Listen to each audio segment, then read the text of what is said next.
going on, everybody? Today I'm going to spend a little bit of time cleaning up the garage and organizing the parts because it's a mess and that makes it really hard to keep track of the project. So, not gonna do much talking. First part, I think I'm gonna divide everything into the groups: fuel system, intake, all that kind of stuff. I'm gonna talk about why I chose the parts, what parts I chose. So, get to cleaning. Once I get that done, I'll come back and give you a little tour of all the parts that are going on the car. The only part missing currently is torque converter, and I don't have the cooling system mapped out yet because I'm not too sure where everything's going to go up front, but that's kind of a last minute thing. It doesn't need to be done yet, so we'll get the camera set up, get this done, get on our way.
Round 3. I keep forgetting to turn the dang mic around. Alright, so this coming up, I'm going to show you, is the entire reason that this build happened. You might have heard the name Bill Hensher if you're familiar in the K world. K swaps, rear wheel drive, that kind of stuff. But this right here, this bad boy is his Gen 1 K Series to TH400, TH350 Glide, the older small block small block Chevy stuff. Not much to say about it besides pretty awesome. But because the Corvettes are special, and the C5, 6, and 7, take that back. C5 and 6 for sure. I'm not sure about 7. I haven't seen them, but I would assume that they're the same because almost everything else about the architecture of the 3 generations is the same. The reason that I can do this is this little guy right here.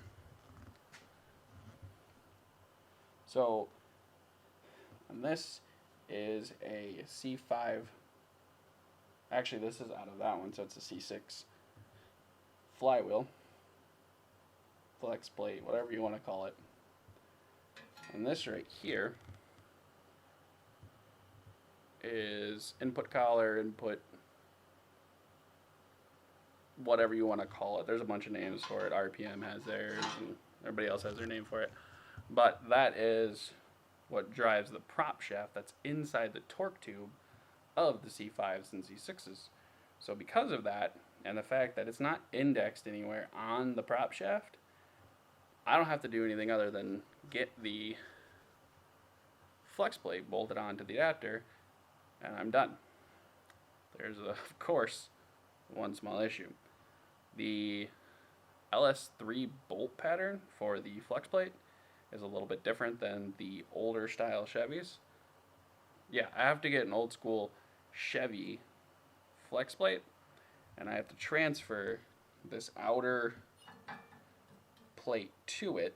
It's just 3 rivets that hold it on, and then that will be good to go and ready to go in the car. So it's the transmission going in the car, everybody laughs at it, is a 4L60E. Yes, I know, it's a piece of junk, but still better than the 6L80 that came out of the car. So a 6L80 is a mechatronic transmission, and in order to control it, it has to have can lines because the TCM is actually inside the valve body, inside the oil or the transpan.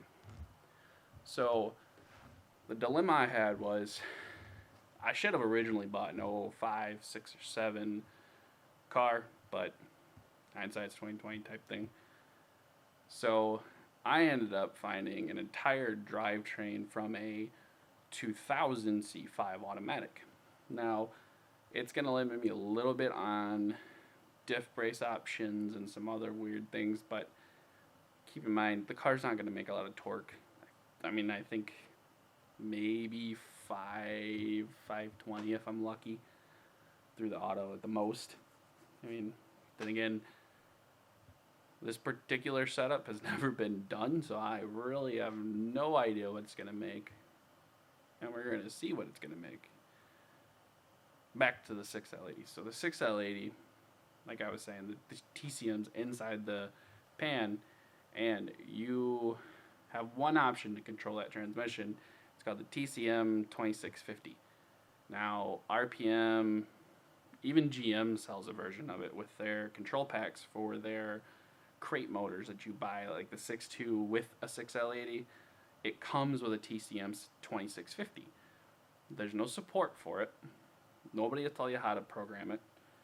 It is a very picky system. I mean, a 6L80 by itself is extremely picky. And the inputs, you got to set them up right. And I didn't want to. This 4L60 is kind of the same way, except for it's old school. It's just electronic and solenoids, but it still needs a computer to control it.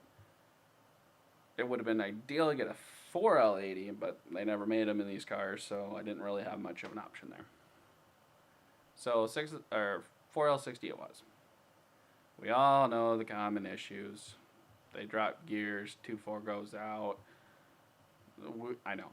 TCEC, lockup, shutter like no other. So it's getting a Transgo 4L60-3 full manual vacuum operated line pressure swap. So it'll have no computer in it at all, but it will have a TCC lockup solenoid because my converter is a lockup converter. Not much to show with the transmission. She's still all apart. So get over here to the turbo. Now, you guys have already seen the manifold. DLR Racing made this for me, so this is the only one in existence for a K24 in a C6. So this is history right here. This is pretty cool. And I got trans fluid all over it right now. I don't care. Rest of the pipe, nothing special. And then the turbo is a S366 with a billet wheel on a good old repurposed on 3 wastegate. If I have boost issues with that, I don't know. I'll upgrade it. Good old DevCon. Fill in the block. Stock K24 RSX cams, I think. No, I'm sorry. K28-2 cams. Nothing special. Stock OEM. So stock cams are in there just because I need the timing gears off of them. Your basic old timing kit, tensioner, all that stuff. Actually, I'm sorry. I don't need the timing gears. I need the reluctor wheels off that side. I'm going to catch flag for this, and this is fine. Good old $48 head studs. Look, if I had more than $200 into the motor, I'd consider ARP, but we're going to send it and see what happens. Blows up, put a new motor in it. So it is going to have VTEC lockout. So it's got new rocker arms for the intake that I will be putting on to eliminate the VTEC. There's no real performance reason. I just love the way it sounds. That is a pile of engine. Stock K24 stock rod, stock pistons. She'll be going back together hopefully next week. Billet, water, outlet, neck. Not much to say there. New ACL bearings, thrust bearing. I was trying to get King bearings, but they were completely out of stock everywhere that I looked. So I ended up with the ACL. I'd say it's the second most recommended next to King. This is all just body stuff, stock, C6 base, non-wide body or anything like that. I don't really need wide body. Chassis is nothing special. It's completely stock, C6. Front and rear sway bars removed because front one's in the way. And then it's on some Viking double adjustable coilovers in the front with double adjustable shocks and stock spring leaf in the back because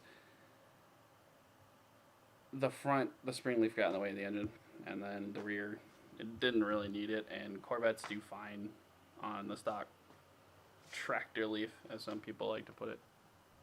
So, no point in changing it. It works. Works well. Titan push lock 8AN hose. 10AN hose, sorry, not 8. 10. I didn't really need 10, but I'd rather have the volume in case I gotta upgrade later. One of the reasons I went with push lock is our local performance shop. This is all they had for E85 safe hoses, and the car will be on E85, just pump E85. So I needed the E85 hose, and this is all they had. I really didn't want to deal with PTF line and all the Acorn compression fittings and all that stuff. Kind of a pain in the butt. Never used this stuff. Let's hope it works out pretty good. Aeromotive fuel regulator. Powder coated black because I got it used from a buddy of mine. 100 psi capable stainless steel pressure gauge that'll be tied into the ECU to watch pressure, fuel pressure. Just some eBay billet fuel rail. Gonna flow fine. I'm not really too worried about it. If this is my restriction in performance, I probably did something wrong.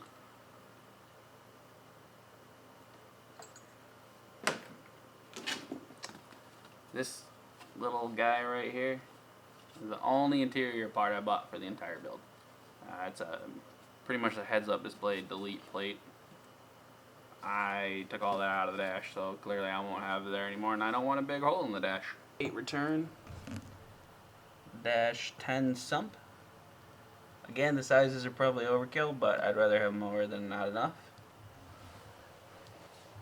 This is the stock pump, but it will not be used. There's actually already an Aeromotive A1000 mounted to the car. This will pretty much just be a filler for that hole. It will only have one fuel tank. It's mainly a weight savings thing. Alright. For the intake, it's kind of a cool setup. Or it's going to be a cool setup once it actually gets done.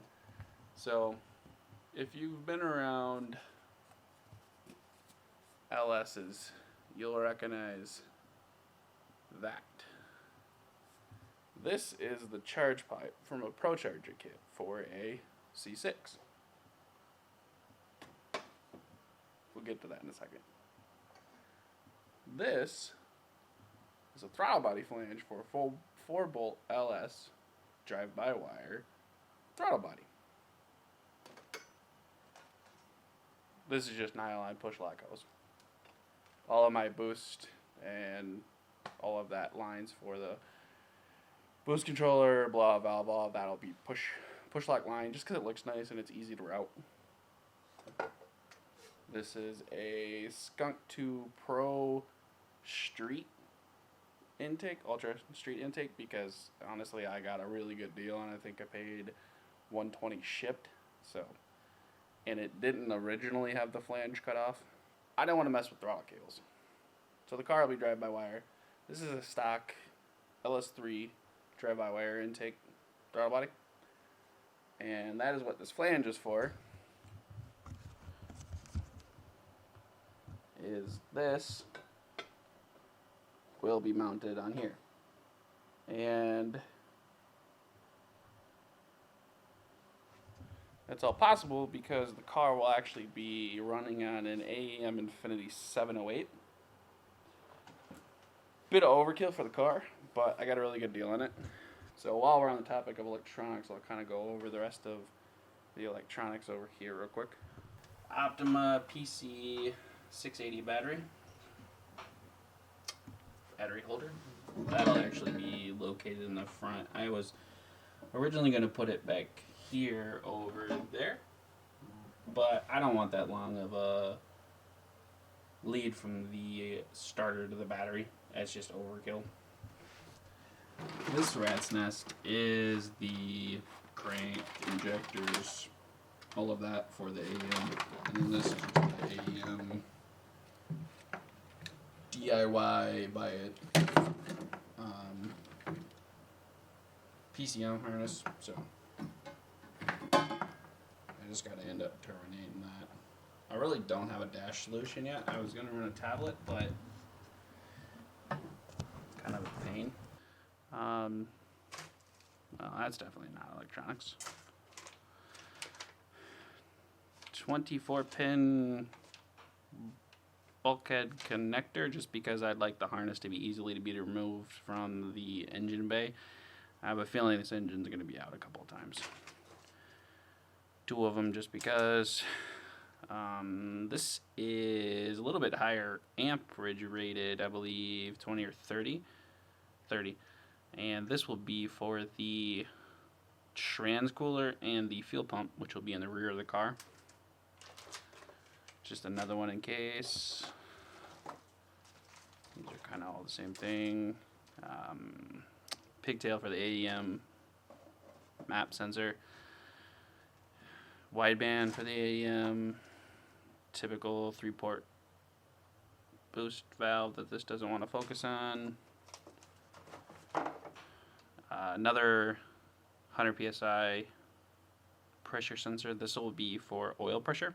Whereas for the map sensor, I actually went with AEM's 5-bar sensor.